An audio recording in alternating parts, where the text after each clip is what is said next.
Kai pressed his forehead against the cold glass window of the flower shop, watching the rain paint streaks down the surface like tears he refused to cry anymore.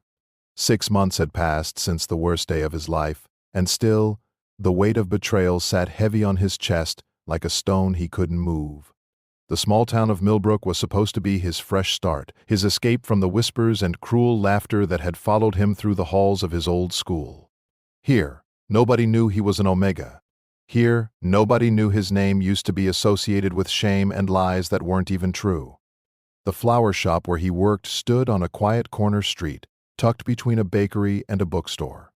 Mrs. Chen, the elderly woman who owned it, had hired him without asking too many questions. She'd simply looked into his eyes, seen something broken there, and offered him a job and the small apartment above the shop. Kai had accepted both with trembling hands and a heart that barely remembered how to hope. The apartment was tiny, just one room with a bathroom and a kitchenette, but it was his. A place where he could lock the door and feel safe, even if that safety was really just loneliness wearing a different name. Tonight, as Kai climbed the narrow stairs to his apartment after closing the shop, his body felt strange.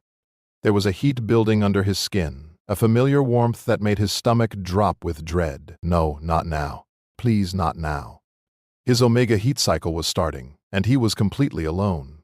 In the past, his family would have been there to help him through it, to keep him safe and comfortable during the vulnerable days, when his body demanded things his mind wasn't ready to accept. But his family had believed Daichi's lies too. They'd looked at him with disappointment and shame, and Kai had left before they could ask him to go. Daichi. Even thinking the name made Kai's hands shake as he fumbled with his keys. Daichi had been his best friend since they were 7 years old. They'd learned to ride bikes together, shared lunches at school, told each other secrets under blanket forts during sleepovers. When Kai turned 16 and presented as an Omega, something that happened to only about 10% of the male population, he'd been terrified. Society treated Omegas as weak, as lesser, as nothing more than potential mates for alphas. Kai's parents had warned him to keep it secret, to never let anyone know outside the family. But Kai had trusted Daichi. He'd trusted him with everything. The memory of that day still burned like acid in Kai's mind. They'd been sitting in Daichi's bedroom, playing video games like they'd done 1,000 times before. Kai had finally worked up the courage to tell his best friend the truth. "I'm an Omega," he'd whispered, barely able to meet Daichi's eyes. "You're the only person outside my family who knows. Please, you can't tell anyone." Daichi had hugged him. He'd promised that the secret was safe. He'd sworn that nothing would change between them. For 2 weeks, everything had seemed fine. Then Kai had arrived at school one Monday morning to find everyone staring at him. Whispers followed him down the hallway like ghosts. When he'd opened his locker, a note fell out. Omega slut. His phone had buzzed with message after message, cruel words from numbers he didn't recognize and from people he'd thought were friends. Someone had spray-painted Omega trash on his desk. Kai had run to find Daichi, thinking his best friend would help him figure out who had revealed his secret. But when he'd found Daichi in the cafeteria, surrounded by their former friends, Daichi had looked at him with cold eyes Kai didn't recognize. "Stay away from me," Daichi had said loudly enough for everyone to hear. "I don't associate with liars and manipulators." The rest had been a nightmare that Kai still couldn't fully piece together. Daichi had told everyone that Kai had been using his Omega status to manipulate people, to make them feel sorry for him, to try to trap alphas into relationships. None of it was true, but the lies had spread like wildfire. Daichi had shown people fake text messages, fabricated evidence, twisted every kind thing Kai had ever done into something ugly and calculated. Within days, Kai had lost everything. His friends abandoned him. Teachers looked at him with suspicion. Even his own parents had questioned whether some of what Daichi said might be true. Kai had eventually discovered why. Daichi had been in love with an alpha girl named Sarah, but Sarah had told Daichi she just wanted to be friends. Then she'd mentioned to someone that she thought Kai was kind and sweet. That was all it took. Daichi's jealousy had transformed into something toxic and cruel. If Daichi couldn't have what he wanted, he'd make sure Kai couldn't have anything either. Now, 6 months later, and 200 miles away from that old life, Kai locked his apartment door behind him and stumbled to his bed. The heat was getting worse, making his skin feel too tight and his thoughts fuzzy around the edges. He'd taken suppressants, the medication that was supposed to help omegas get through their cycles alone, but they only dulled the symptoms. They couldn't stop the deep loneliness that came with a heat cycle, the biological drive that made an omega crave the presence and comfort of an alpha. Kai curled into a ball on his bed, pulling his blanket around himself like armor. He'd learned to hate this part of himself, this omega nature that made him vulnerable and needy. He'd learned to hate a lot of things about himself over the past 6 months. Trust most of all. He'd trusted Daichi, and look where that had gotten him. The hours crawled by like wounded animals. Pain radiated through Kai's body in waves. He tried to sleep, but the discomfort kept pulling him back to consciousness.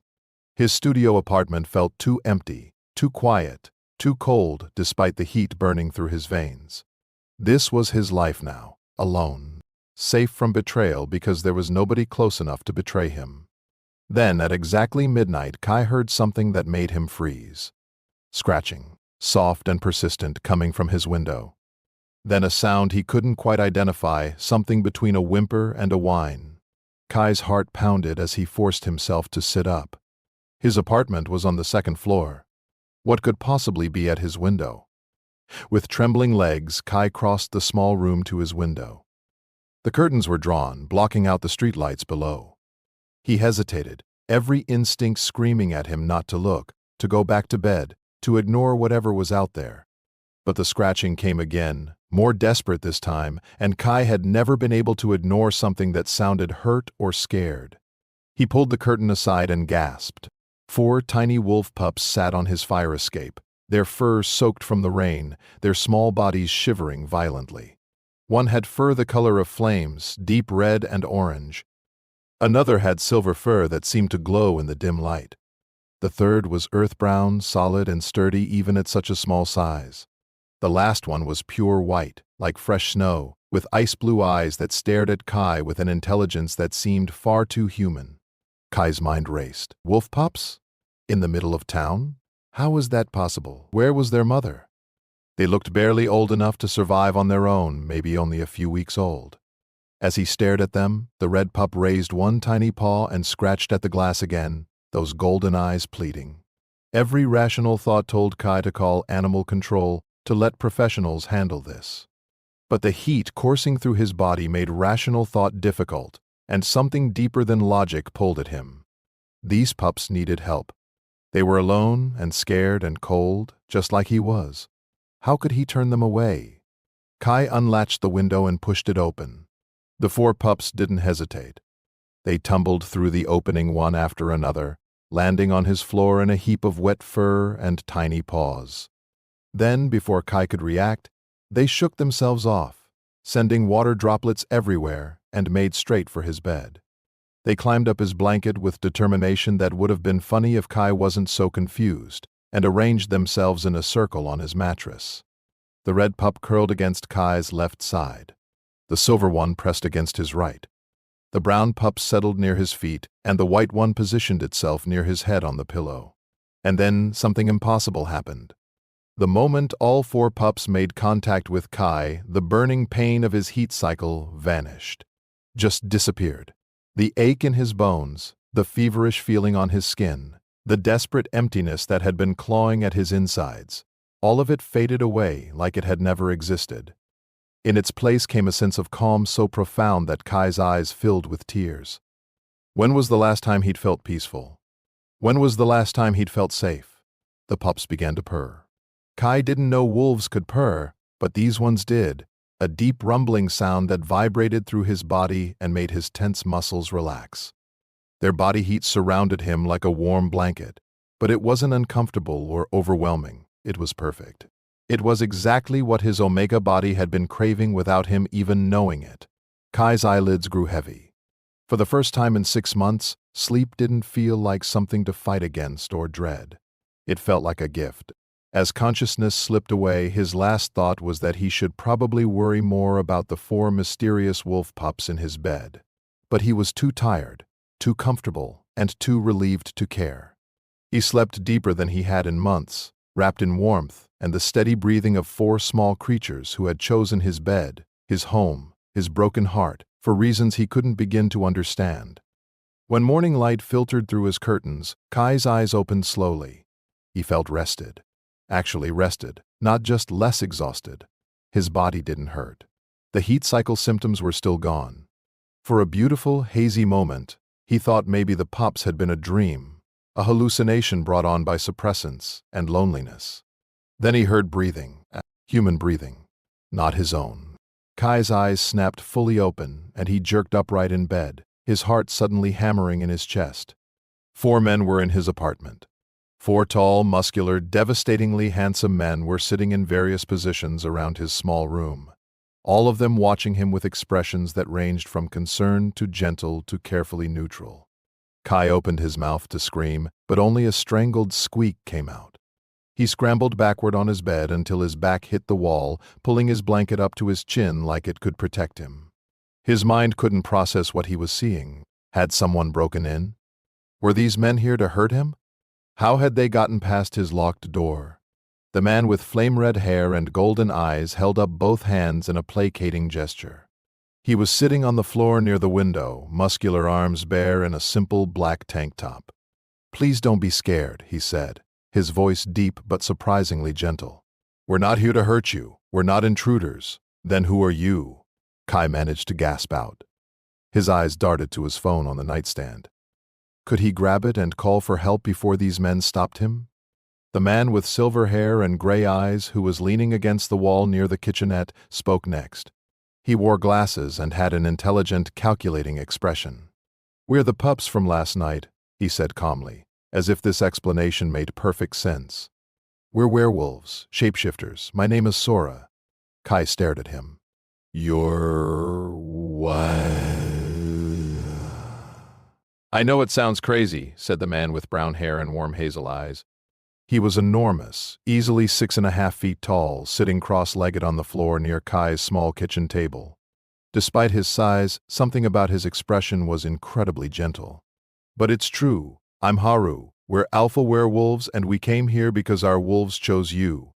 The man with white hair and ice-blue eyes, who had been standing near the door with his arms crossed, finally spoke. His voice was quieter than the others, but it carried authority. "I'm Yuki. And before you call us crazy or try to run, just think about last night. 4 wolf pups appeared at your window during a rainstorm. They somehow climbed to your second-floor apartment. They made all your pain go away just by being near you. Does any of that seem normal?" Kai's mouth opened and closed several times. His brain was trying very hard to reject everything he was hearing, but Yuki had a point. Nothing about last night had been normal. And now that he looked at these 4 men more carefully, he could see echoes of the pups in their features. The red-haired man had the same golden eyes as the red pup. The silver-haired man had those gray eyes. The brown-haired giant matched the brown pup's gentle energy. And the white-haired man had those same ice-blue eyes that had seemed too intelligent for an animal. "Werewolves aren't real," Kai said, but his voice wavered with uncertainty. The red-haired man, who still hadn't introduced himself, stood up in one fluid motion. "They are real. We are real. My name is Ryu, and I can prove it to you if you'll let me." Before Kai could respond, Ryu's form began to shimmer. It happened in seconds, faster than Kai's eyes could fully track. One moment, a tall man stood before him. The next, the red wolf pup from last night sat in the same spot, tail wagging slightly, those golden eyes unmistakable. Kai's breath caught in his throat. Then, just as quickly, the pup shifted back into Ryu. The man stood there, looking slightly smug. "Believe us now?" "I think I'm going to pass out," Kai whispered. Haru immediately moved closer, though he was careful not to get on the bed or invade Kai's space. "Hey, it's okay. Just breathe. I know this is a lot to process. Do you want some water? Have you eaten anything? When did you last have a real meal?" The genuine concern in Haru's voice made something in Kai's chest ache. When was the last time someone had worried about whether he'd eaten? His hands were shaking, and he couldn't seem to stop them. "I don't understand. Why are you here? What do you want from me?" Sora adjusted his glasses, his analytical gaze softening slightly. In werewolf culture, there's something called a mate bond. Our wolves, the animal part of our nature, can sense when we've found the person we're meant to be with, the person who completes us. All 4 of our wolves led us to you. That's impossible, Kai said immediately. One person can't have 4 mates. It's rare, Yuki acknowledged from his position by the door. Very rare, but it happens. Usually, it means something significant. A bond between 5 people instead of 2 creates something stronger, more stable. A pack instead of just a pair. Kai's head was spinning. This couldn't be real. Things like this didn't happen to people like him. Good things didn't happen to him anymore. Even if I believed you, which I don't want a mate. I don't want 4 mates. I don't want anyone. You need to leave. The 4 men exchanged glances, and Kai could have sworn they were communicating something silently. Then Ryu took a step forward, his expression serious. I understand you're scared. I can smell the fear on you, and underneath it, old pain. Someone hurt you badly. But we're not them. We would never hurt our mate. You don't know anything about me, Kai said, hating how his voice cracked. And I don't know you. I don't trust easily, and I don't want to trust you. Then don't, Sora said simply. Not yet, but you're still in heat, aren't you? I can tell. It's not as bad as it was last night because we're here, but the cycle hasn't ended. If we leave right now, you'll be in pain again within minutes. Is that really what you want? Kai bit his lip hard enough to hurt. He hated that Sora was right. He could feel it now that he was paying attention, the heat simmering under his skin, held at bay only by the presence of these 4 alphas. If they left, the pain would come crashing back. He'd be alone again, suffering through days of agony with nothing but inadequate suppressants to help him. But letting them stay meant trusting them, and Kai had sworn to himself that he would never trust anyone again. Seeing the conflict on Kai's face, Haru spoke gently. What if we compromise? We can stay in pup form if that makes you more comfortable. We won't talk to you or ask anything of you. We'll just be here to help you get through your heat safely. Once it's over, we'll leave if you really want us to. No arguments. Though being away from our mate will cause us physical pain, Yuki added quietly. The bond pulls both ways, but we'll deal with it if that's what you need. Kai looked at each of them in turn. Ryu with his fierce protectiveness written all over his face. Sora with his calm intelligence and careful words. Haru with his gentle giant energy and obvious desire to take care of someone. Yuki with his cool exterior that seemed to hide deeper feelings underneath. They were strangers. They were claiming to be werewolves. They were saying he was their destined mate. It was insane. All of it was completely insane. But Kai was tired. He was so tired of being alone, and the thought of going back to that burning pain made him want to cry. Okay, he whispered finally. You can stay until my heat ends. In pup form. Then we'll talk about what happens next. The relief that crossed all 4 faces was almost overwhelming. One by one, they shifted. Ryu became the red pup first, followed by Sora's silver form, then Haru's brown, and finally Yuki's white. They approached the bed slowly, giving Kai time to object, and when he didn't, they climbed up and arranged themselves around him just like they had the night before. Immediately, the simmering heat symptoms faded completely. Kai felt the tension drain from his body as that impossible sense of calm and safety washed over him again. The pup's warmth surrounded him, their steady breathing and soft purring filling the quiet apartment with sound that somehow made the loneliness feel less suffocating. Kai lay back down, and the white pup, Yuki, rested its head near his shoulder. The red pup, Ryu, pressed against his left side. The silver pup, Sora, curled near his right. And the brown pup, Haru, settled near his legs like a warm, furry blanket. As sleep pulled at Kai again, his last conscious thought was that he had no idea what he'd just agreed to or how his life had suddenly become something out of a fantasy novel. 4 werewolves who claimed to be his destined mates were currently cuddled around him in pup form, and somehow, impossibly, it felt right in a way nothing had felt right in 6 months. Outside, the rain continued to fall, washing the streets of Millbrook clean. And in a small apartment above a flower shop, one broken omega, and 4 patient alphas began what would become the strangest and most important relationship of all their lives. 3 days passed in a strange, dreamlike blur. Kai's heat cycle ran its course with the 4 wolf pups constantly at his side, and for those 3 days, he existed in a comfortable haze where the outside world didn't matter, and the pain in his heart felt distant and manageable. The pups were perfect companions during that vulnerable time. They didn't demand conversation or explanations. They simply existed with him, providing warmth and comfort and that inexplicable sense of safety that Kai had forgotten could exist.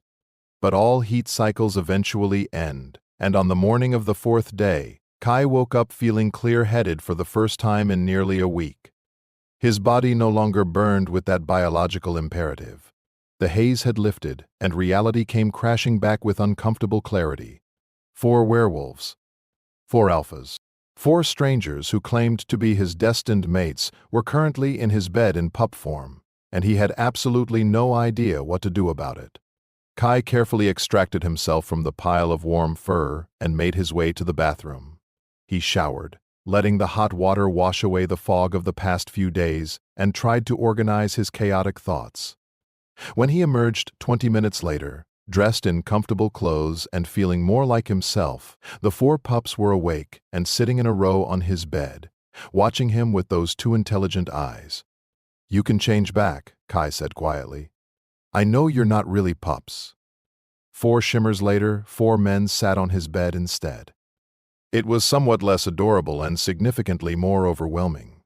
Kai's small apartment felt suddenly cramped with 4 large alpha males taking up space. He crossed his arms, a defensive gesture he couldn't quite stop, and faced them from across the room. "My heat is over," he said, keeping his voice steady. "So according to our agreement, you can leave now." "Is that what you want?" Ryu asked, his golden eyes intense. "Really?" Kai opened his mouth to say yes, to send them away and go back to his solitary life where he was safe from being hurt. But the words stuck in his throat. Over the past 3 days, even in his heat-hazed state, he'd noticed things about these 4 alphas. The way Ryu always positioned himself between Kai and the window, as if protecting him from outside threats. The way Sora had quietly organized Kai's scattered books and papers while Kai slept, creating order from chaos. The way Haru had somehow made soup appear at regular intervals, ensuring Kai stayed fed even when he didn't think he could eat.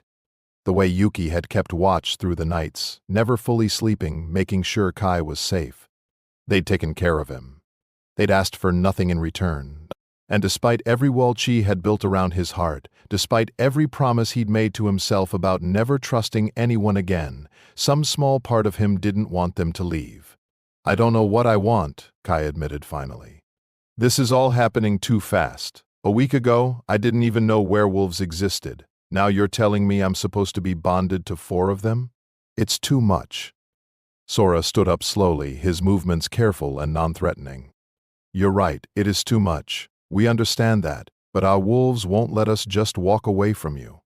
The pull to protect our mate is hardwired into us. Being far from you causes us actual physical pain." "That's not fair," Kai said, frustration creeping into his voice. "I didn't ask for this. I didn't ask to be anyone's mate." "We know," Haru said gently, also standing. His massive frame somehow managed to project nothing but gentleness. "And we're not asking you to accept the bond right now, we're just asking for a chance." "A chance to do what?" "To prove ourselves," Yuki said, still sitting but leaning forward slightly. "To show you that we're not like whoever hurt you before. To earn your trust instead of demanding it." Kai's throat felt tight. "And how exactly do you plan to do that?" Ryu ran a hand through his red hair, making it stick up in different directions. "We could stay in town, get our own place nearby. We won't bother you or push ourselves into your life. But we'll be close enough to help if you need us. Close enough that our wolves don't drive us completely insane." "And if I don't want your help?" Kai challenged. "If I want to be left alone? Then we'll respect that," Sora said, though something in his gray eyes looked pained at the thought. "But at least give us a chance to be around. You don't have to talk to us or acknowledge us. Just let us exist in the same town. Let us prove through our actions that we're trustworthy. It was a reasonable request, Kai had to admit. They weren't demanding immediate acceptance or trying to force themselves into his life. They were simply asking to stay nearby. And if he was being honest with himself, the thought of them disappearing completely, of going back to utter solitude, made his chest ache in a way he didn't want to examine too closely. "Fine," Kai said after a long pause. "You can stay in town, but I'm not making any promises about this mate bond thing. And if you do anything that makes me uncomfortable, anything at all, you have to leave. Immediately. No arguments." All four alphas nodded in agreement, relief evident on their faces. "We'll find an apartment today," Sora said. "Somewhere close but not too close, and we'll give you space." They kept their word. By evening, the four alphas had secured an apartment 2 buildings down from Kai's flower shop. It was a strange feeling, knowing they were that close but not in his immediate space. Kai told himself he was glad for the distance, but he couldn't quite shake the odd emptiness that crept in when he locked his apartment door that night and found himself alone again.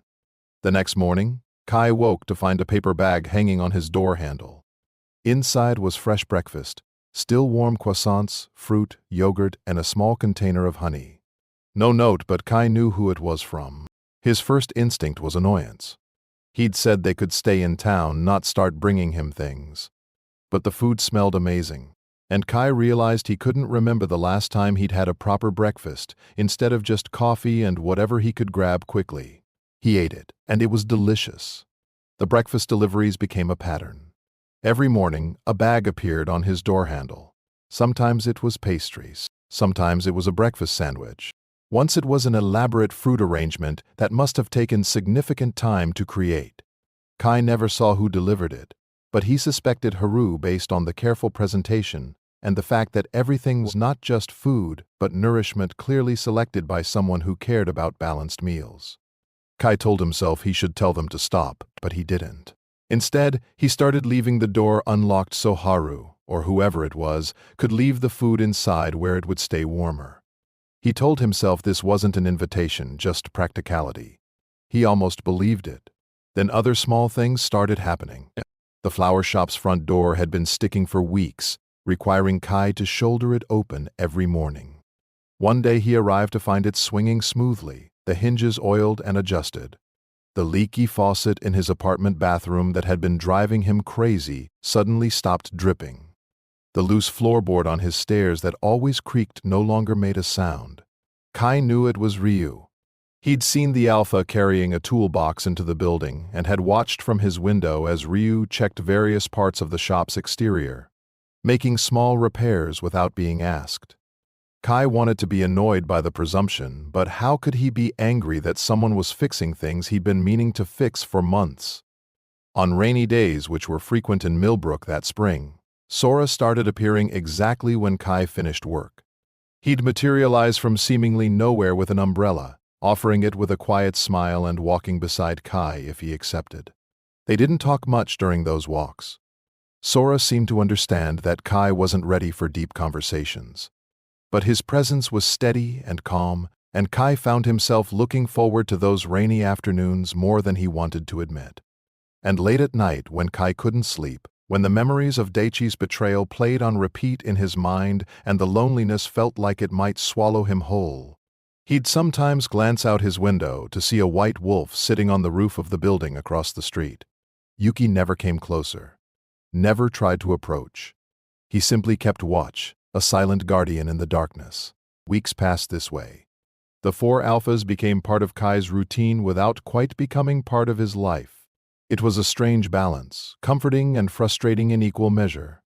They were there but not intrusive, helpful but not overbearing, patient in a way that made Kai's chest ache because it was so different from everything he'd experienced before. One evening, about 6 weeks after the alphas had moved to town, Kai found himself doing something he hadn't done since the betrayal. He invited someone in. Well, multiple someones. "Do you guys want to come over for dinner?" Kai asked when he encountered all four alphas at the local grocery store. The words tumbled out before he could stop them, surprising him as much as them. The four men exchanged quick glances, That silent communication happening again before Haru smiled warmly. We'd love to. What time? 7? Kai suggested, already second-guessing himself but unable to take the invitation back without looking foolish. That evening, Kai's small apartment filled with presents in a way it hadn't since he'd moved in. Haru had insisted on cooking, taking over Kai's tiny kitchenette with practiced ease and creating a meal that made the whole apartment smell incredible. Ryu helped set up Kai's small folding table, making it sturdy enough to hold all the dishes. Sora brought wine and interesting conversation about books they'd both read.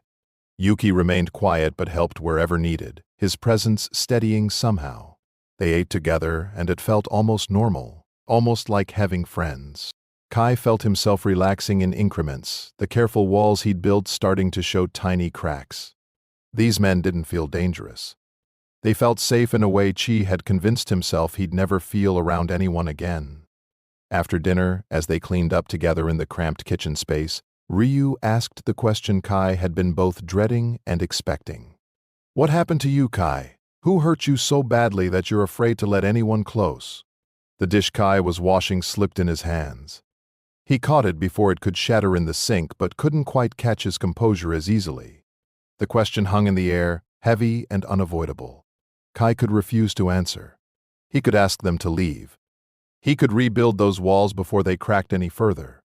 But looking at their faces, at the genuine concern written there, at the patience they'd shown for weeks without demanding anything in return, Kai felt something break loose in his chest. Maybe it was time. Maybe he needed to say the words out loud, to share the weight he'd been carrying alone. His name was Daichi, Kai began, his voice barely above a whisper. And then the story poured out, all of it. The childhood friendship, the trust. The confession about being an Omega, the betrayal. The lies that had spread like poison through his school. The loss of everything and everyone he'd cared about. The move to Millbrook to escape the shame and start over. The walls he'd built around his heart to make sure nobody could ever hurt him like that again. By the time Kai finished, tears were streaming down his face. He hadn't cried while telling the story, or so he'd thought, but his cheeks were wet and his voice was rough. He felt Haru's large hand on his shoulder, gentle and grounding. Saw Sora's jaw clench tight with barely contained anger. Noticed Ryu's hands curled into fists at his sides. Caught Yuki's ice-blue eyes burning with cold fury. I'm sorry, Kai said, wiping at his face. I didn't mean to dump all of that on you. Don't apologize, Yuki said, his quiet voice sharp of an edge Kai hadn't heard before. That person, Daichi, he betrayed your trust in the worst possible way. He deserves nothing good, Ryu interrupted, though his tone suggested he'd been about to say something much more violent. You didn't deserve any of that, you know that, right? Kai shrugged helplessly. Sometimes I wonder, maybe if I hadn't been so trusting, maybe if I'd kept the secret better, maybe… No, Sora said firmly. The only person at fault is the person who betrayed you. You trusted someone you thought was your friend. That's not a weakness, that's normal. That's what people should be able to do. Real friends don't betray you like that, Haru added softly. Real friends protect your secrets. They protect you. What Dachi did wasn't friendship, it was cruelty. Something in Kai's chest loosened at those words. For 6 months he'd been carrying the weight of wondering if he'd somehow caused the betrayal. If he'd been too trusting or too naive or too something. But hearing these 4 alphas, these near strangers who had shown him nothing but patience and care, tell him firmly that it wasn't his fault made something shift inside him. Thank you, Kai whispered. For listening, for not judging, for just being here. We'll always be here, Ryu promised. For as long as you'll let us. That night, after the alphas left and Kai lay in bed staring at his ceiling, he felt different. Lighter somehow. The story he'd been holding inside like a toxic secret had been released, and the world hadn't ended. In fact, the 4 men who'd heard it had responded with exactly the kind of support and validation he'd needed, but had been too afraid to ask for. Maybe, Kai thought as sleep finally claimed him, maybe letting people in didn't automatically mean getting hurt. Maybe these 4 alphas were different. Maybe he could learn to trust again, just a little bit. Outside his window, a white wolf sat watch on the opposite roof, guardian against nightmares. And in an apartment 2 buildings away, 4 alphas sat together in serious discussion. He was betrayed, Sora said, his analytical mind already working through implications. Badly. That's why he can't trust us. Someone needs to pay for making our mate feel this way, Ryu growled. This Dachi person needs to face consequences.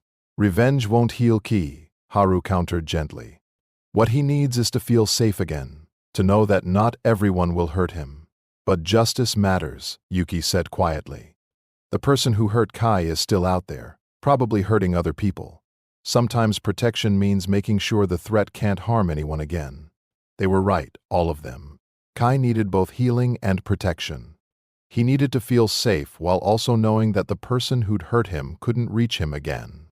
What the 4 alphas didn't know yet was that Daichi's ability to reach Kai was about to become a very real problem. Because in a city 200 miles away, Daichi had just discovered exactly where Kai had run to. And jealousy, once ignited, had a way of burning hotter the second time around. The peaceful weeks Kai had begun to enjoy were about to be shattered. But this time, he wouldn't face the storm alone. This time, he had 4 alphas ready to stand between him and anything that dared to threaten his fragile, growing happiness. The real battle was about to begin. Kai had started to believe in peace again. That was his mistake. 2 months after the 4 alphas moved to Millbrook, life had settled into a rhythm that felt almost normal. He woke to breakfast deliveries. He worked at the flower shop where business had actually improved, thanks to Ryu casually mentioning the shop to people around town. He had tea with Sora twice a week where they discussed everything from classic literature to terrible reality television. He cooked dinner with Haru every Sunday, learning techniques the massive alpha had picked up from his grandmother. And he'd stopped being surprised when Yuki appeared beside him during late-night walks, a quiet presence that made the darkness feel less lonely. The walls around Kai's heart hadn't come down entirely, but they'd developed doors. Small ones that he could open and close at will, letting these 4 men in gradually, on his own terms. It felt manageable. It felt safe. For the first time since Daichi's betrayal, Kai had started to believe that maybe his life could include other people without inevitable pain. Then the whisper started. It began subtly, so subtly that Kai almost missed it. Mrs. Patterson, who usually bought flowers every Wednesday for her dining room table, walked past the shop without coming in. Mr. Kim, the bookstore owner next door who always chatted with Kai during slow afternoon hours, suddenly seemed too busy to talk. A few regular customers started making excuses about why they couldn't shop that week. At first, Kai told himself he was being paranoid. Business fluctuated. People got busy. It didn't mean anything. But then he overheard a conversation that made his blood run cold. 2 women stood outside the coffee shop across the street, their voices carrying on the spring breeze. Kai was watering the flower boxes outside his shop and couldn't help but hear them. "I heard he manipulates men into doing things for him," one woman said. "Uses his Omega status to make them feel sorry for him and then takes advantage. 4 boyfriends at once, too," the other woman added with scandalized delight. "Can you imagine? My sister said someone posted all about it online. Apparently, he did the same thing at his last town and had to leave because people figured out what he was doing." Kai's watering can slipped from his numb fingers, water spilling across the sidewalk. His heart hammered in his chest so hard he thought it might break through his ribs. Those words, those exact accusations. He'd heard them before, 6 months ago when his entire world had collapsed. Daichi. Daichi had found him. Kai stumbled back into the shop, his hands shaking so badly he could barely lock the door. He flipped the sign to closed even though it was only 2 in the afternoon. His breath came in short, sharp gasps that didn't seem to bring enough oxygen. This couldn't be happening. Not again. He'd run so far. He'd built a new life. How had Daichi found him? His phone buzzed. A text from an unknown number. "Did you really think you could hide forever? You ruined my reputation. Now I'll ruin yours." Another text, this time with a screenshot of a social media post. Kai's stomach turned as he read lies about himself spread across a local Millbrook forum.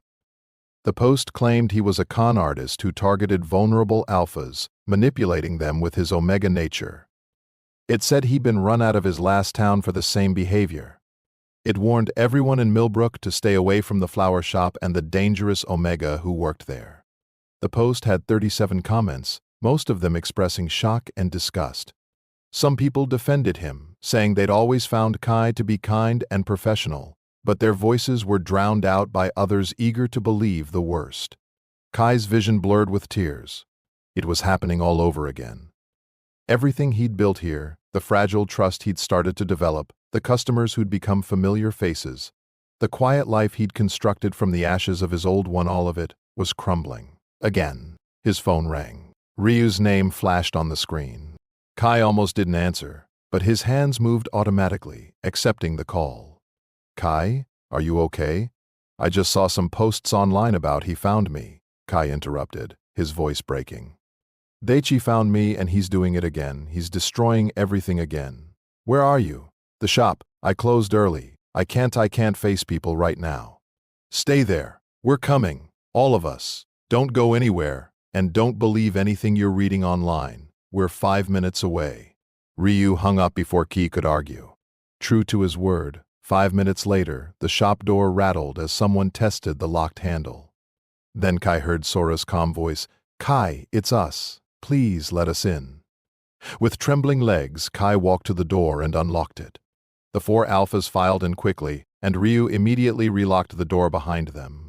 Then Haru was there, pulling Kai into a gentle hug that should have felt suffocating but instead felt like the only thing holding him together. "It's okay," Haru murmured. "We've got you. You're not alone this time." "What happened?" Sora asked, already pulling out his phone. "Tell us everything." The story spilled out between Kai's ragged breaths. The overheard conversation, the text messages, the social media posts. The familiar pattern of lies designed to destroy his reputation and isolate him from everyone he'd started to trust. As Kai talked, he watched the 4 alphas' expressions shift. Ryu's face darkened with barely controlled rage. Sora's analytical calm transformed into something cold and calculating. Haru's gentle features hardened with protective fury, and Yuki's ice-blue eyes became arctic, promising retribution. "This ends now," Ryu said, his voice low and dangerous. "No one hurts our mate and gets away with it. We need to be smart about this," Sora said, his fingers already flying across his phone screen. "Emotional reactions will make things worse. We need evidence, strategy, and precision." "What can you possibly do?" Kai asked hopelessly. "You can't fight lies with truth. People believe what they want to believe. I learned that the first time." "You didn't have us the first time," Yuki said quietly. "This time is different." Over the next hour, Kai watched in amazement as the 4 alphas transformed into something he'd never seen before. They weren't just kind men who brought him breakfast and fixed his broken things. They were sharp, strategic, and utterly ruthless when it came to protecting what they considered theirs. Sora's fingers danced across his laptop, which he'd somehow procured from their apartment in record time. "I'm tracking the origin of these posts. Whoever made them was sloppy about covering their digital footprint. I've got an IP address, and I'm cross-referencing it with interesting. It's coming from an apartment complex 200 miles from here, near your old town, Kai." "Can you prove it's Daichi?" Kai asked. "Give me 20 minutes." While Sora worked his technical magic, Yuki made phone calls. Kai couldn't hear who he was talking to, but the conversations were brief and seemed to carry significant weight. When Yuki finished, he turned to the group. "I have friends who specialize in investigating harassment cases. They're looking into Daichi's activities. If he's done this before, and I suspect he has, there will be a pattern. Patterns can be exposed." Haru, meanwhile, had been making a list on his phone. "I'm documenting every business owner and regular customer you have. We're going to talk to each one personally. Not aggressively. Just friendly conversations where we happen to mention what a good person you are and how these rumors don't match the Kai we've all known for months." "That won't work," Kai protested weakly. "People already think I manipulate alphas. You defending me will just confirm their suspicions." "Then we'll be smart about it," Haru said with a gentle smile. "We won't defend you directly. We'll just share our genuine experiences. Let people draw their own conclusions based on evidence rather than anonymous online posts. Ryu had been pacing like a caged animal, his protective instincts clearly demanding more direct action. But now he stopped and looked at Kai with fierce determination.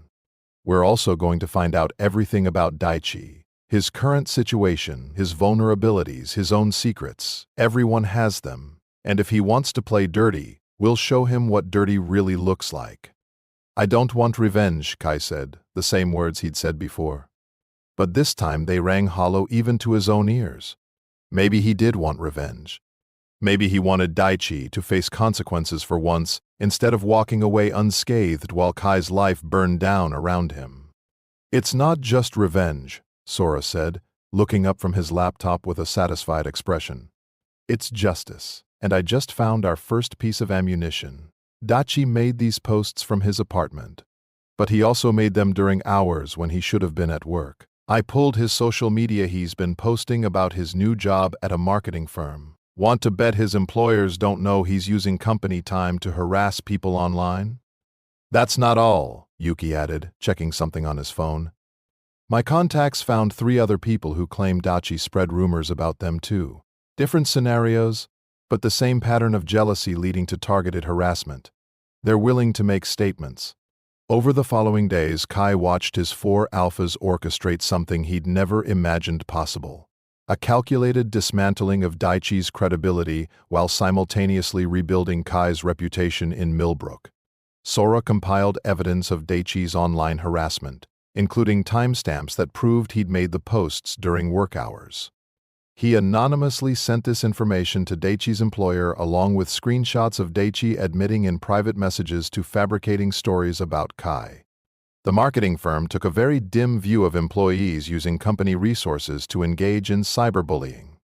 Yuki's investigator friends uncovered a pattern of behavior stretching back to Daichi's high school years. 4 different people had experienced similar treatment when they'd somehow threatened Daichi's ego or received attention he wanted. The investigators compiled this into a comprehensive report that painted Daichi not as a concerned citizen warning others about a dangerous Omega, but as a serial harasser with jealousy issues. Haru, true to his word, spent his days having casual conversations with Millbrook business owners and residents. He didn't defend Kai aggressively or try to force anyone to change their minds. He simply shared stories. The time Kai had stayed late to create a special arrangement for Mrs. Patterson's anniversary even though it was closing time. The way Kai had helped Mr. Kim reorganize his bookstore storage without being asked. The morning Chi had found a lost child on the street and had stayed with her, missing the opening of his own shop until her frantic parents arrived. Slowly, the narrative began to shift. People who had known Kai for months remembered their own experiences with him, all of which contradicted the anonymous online accusations. The posts claiming he was manipulative rang false when compared to the quiet, kind young man who'd never asked anyone for anything. Meanwhile, Ryu took a more direct approach. He tracked down the 3 people who'd been willing to talk about their experiences with Daichi. With their permission, he helped them file formal harassment complaints. He also discovered that Daichi had lied on his college applications, claiming volunteer work and achievements he'd never actually accomplished. This information found its way to the appropriate academic authorities. Throughout all of this, Kai felt like he was watching a storm from a shelter. The 4 alphas worked with synchronized precision, each playing to their strengths, protecting him from the worst of it while systematically destroying Daichi's ability to hurt anyone else. 1 week after the initial posts appeared, Daichi tried to escalate. He came to Millbrook himself. Kai was closing the shop when he saw him. Daichi stood across the street, exactly where those women had been gossiping days before. He looked different than Kai remembered, harder around the edges, with dark circles under his eyes and a bitter twist to his mouth. Their eyes met, and Kai felt his blood turn to ice. But before fear could fully grip him, he felt 4 presences materialize around him. Ryu appeared on his right, stepping out of the barbershop next door. Sora emerged from the bookstore on his left. Haru walked up from the direction of the grocery store, and Yuki seemed to simply materialize from the shadows of the alley. The 4 alphas formed a loose barrier between Kai and Daichi without making it obvious. To any casual observer, they were just friends meeting up. But Daichi saw it for what it was, a wall he couldn't cross. "Kai," Daichi called out, his voice carrying an edge of desperation. "We need to talk. You're turning people against me. You have to stop." "I'm not doing anything," Kai said, surprised by how steady his voice sounded. "You did this to yourself. Those men you're with, they're manipulating you. Can't you see that? They're using you." Ryu laughed, the sound harsh and lacking any real humor. "Interesting accusation coming from you. Tell me, Daichi, does your employer know you've been spending work hours harassing your former friend online? Or should I say former employer? I heard they let you go today." Daichi's face went pale. "How did you—" "Oh, we know a lot of things," Sora said calmly, adjusting his glasses. "We know about the 3 other people you've harassed over the years. We know about your fabricated college applications. We know about the lies you told to make yourself look like a concerned friend instead of a jealous bully." "This is harassment," Daichi sputtered. "I'll call the police." "Please do," Yuki said softly. "We have formal complaints already filed against you with evidence of your cyberbullying. I'm sure the police would love to add stalking to the list, given that you've traveled 200 miles to confront someone you've been harassing online." Haru stepped forward slightly, his massive frame suddenly seeming less gentle and more threatening despite his calm demeanor. "You have 2 choices. You can leave Kai alone permanently, delete all your posts, and hope the authorities decide not to press charges. Or you can continue this vendetta and discover exactly how motivated 4 alphas can be when protecting their mate." The word mate hung in the air like a declaration of war. In werewolf culture, threatening someone's mate was one of the gravest offenses possible. Daichi might not know about werewolves, but the primal part of his brain recognized the danger radiating from these 4 men. "He's not worth it," Daichi said, but his voice shook. "Kai's not worth any of this." "That's where you're wrong," Ryu said, his golden eyes seeming to glow in the fading evening light. "He's worth everything, and you're about to learn what happens to people who can't recognize the value of the treasures they throw away." Daichi took a step back, then another. For a long moment he stared at Kai, and Kai saw something in his former friend's eyes that he'd never noticed before. It wasn't just jealousy, it was emptiness. Daichi had destroyed their friendship, ruined Kai's reputation, and now destroyed his own career and reputation in the process. And for what? Because someone had paid attention to Kai instead of him? Because Kai had something Daichi wanted? "I'm sorry," Kai said suddenly, the words surprising even himself. Daichi's eyes widened. "What?"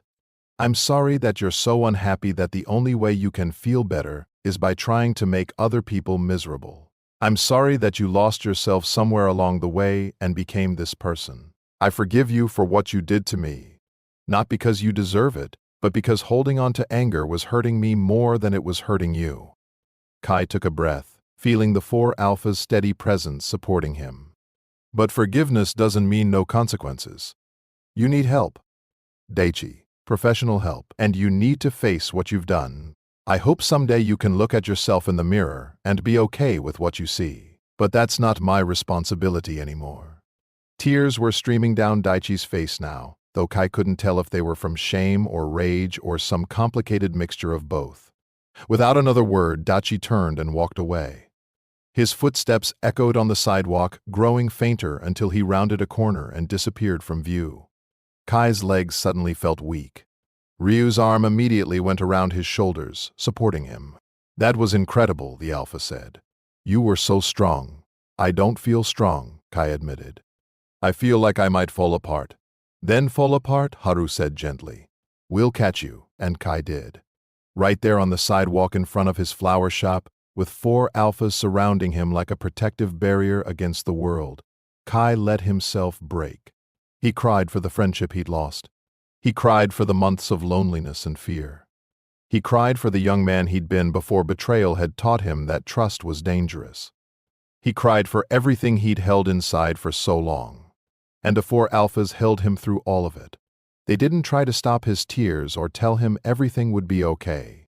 They just held him and let him feel what he needed to feel, their presence unwavering and solid and safe. When Kai's tears finally subsided, Sora spoke quietly. "We need to tell you something about what we found."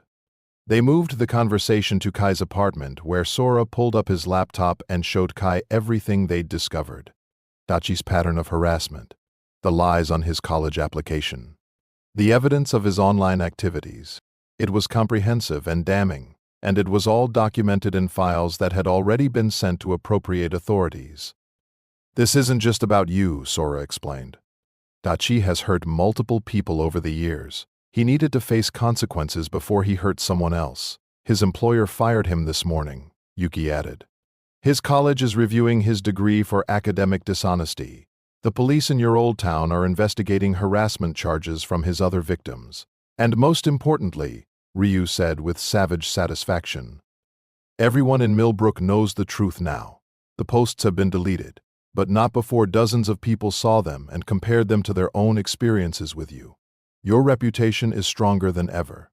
Kai looked at these 4 men who had systematically taken apart the person who'd hurt him, not with violence or cruelty, but with truth and strategy.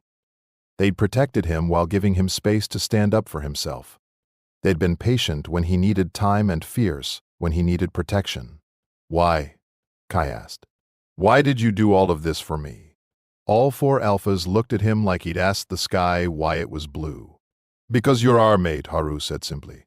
"Because protecting you isn't a choice, it's who we are. Because you deserve justice," Sora added. "And people who hurt others should face consequences. Because watching you suffer was unbearable," Yuki said quietly. "And we had the power to stop it. Because we're falling in love with you," Ryu said bluntly. "All of us. And we'd burn down the world before we let anyone hurt you again." The words hung in the air like a confession and a promise and a question all at once. Kai stared at them, these 4 incredible men who'd come into his life as mysterious wolf pups and had somehow become the most important people in his world. "I'm falling in love with you too," Kai whispered. "All of you. It terrifies me, but it's true." The smiles that broke across 4 faces were identical in their joy. And when Ryu asked, "Can we kiss you?" Kai found himself nodding before his brain could overthink it. 4 pairs of lips on his forehead, his cheeks, his hands. Gentle and reverent and full of promise. Not claiming but cherishing. Not demanding but offering. "Will you accept our bond?" Sora asked. "Not today necessarily, but eventually? Will you let us be yours and you be ours?" Kai thought about the journey he'd been on. From betrayal to healing. From isolation to connection. From fear to love. These 4 alphas had proven themselves in every way that mattered. They'd been patient with his walls and gentle with his wounds and fierce in his defense. "Yes," Kai said. "I want to accept the bond. I want to be yours." The mate bond clicked into place like a lock finding its key. Kai felt it settle into his chest, a warm golden thread connecting his heart to 4 others. It felt right in a way nothing had felt right in so long. It felt like coming home to a home he'd never known he was missing. 3 months later, Kai stood in the garden behind the house he now shared with his 4 mates. The flower shop had expanded into a thriving business with 4 partners helping him run it. Dachi had moved to a different state and, last Kai heard, was in therapy working through his issues. The people who'd believed the lies had apologized. The ones who'd defended Kai had become true friends. Kai's life looked nothing like it had a year ago. It was fuller, messier, infinitely more complicated. There were arguments about who left dishes in the sink and whose turn it was to do laundry. There were moments of doubt and fear that old wounds weren't fully healed. There were challenges that came with 5 strong personalities learning to live as one unit. But there was also laughter that echoed through the house at all hours. There were mornings waking up surrounded by warmth and safety. There were inside jokes and shared dreams and plans for a future that didn't feel lonely anymore. Kai had learned that betrayal didn't have to be the end of his story. It could be the middle, the dark chapter that made the light ones shine brighter. He'd learned that walls built to protect could also become prisons if you never let anyone through. And most importantly, he'd learned that love wasn't about never getting hurt. It was about finding people who would help you heal when you did. As 4 alphas emerged from the house arguing good-naturedly about whose turn it was to start dinner, Kai smiled. His life wasn't perfect, but it was his, and it was full, and it was shared with people who saw his worth even when he couldn't see it himself. The pups who'd crawled into his bed that cold night had become the loves of his life, and Kai wouldn't have it any other way. Blue Heart, thank you for reading. Blue Heart, if you enjoyed Kai's journey from heartbreak to healing, from betrayal to belonging, please like, comment, and subscribe for more heartwarming BL romance stories. Sparkles, what did you think? Drop a comment below telling me which alpha was your favorite. Team Ryu, Sora, Haru, or Yuki? What moment made your heart flutter the most? What story should I tell next? Bell, don't forget to hit that notification bell so you never miss when I post new reverse harem romance stories, Omegaverse tales, and wholesome love stories. Books want more? Check out my playlist for similar stories about second chances, found family, and true love that heals. Speech Balloon, share this story with someone who loves BL romance, reverse harem, or stories about overcoming betrayal and finding real love. Remember, you deserve people who will stand by you, protect you, and love you through your healing. Just like Kai found his 4 alphas, your people are out there.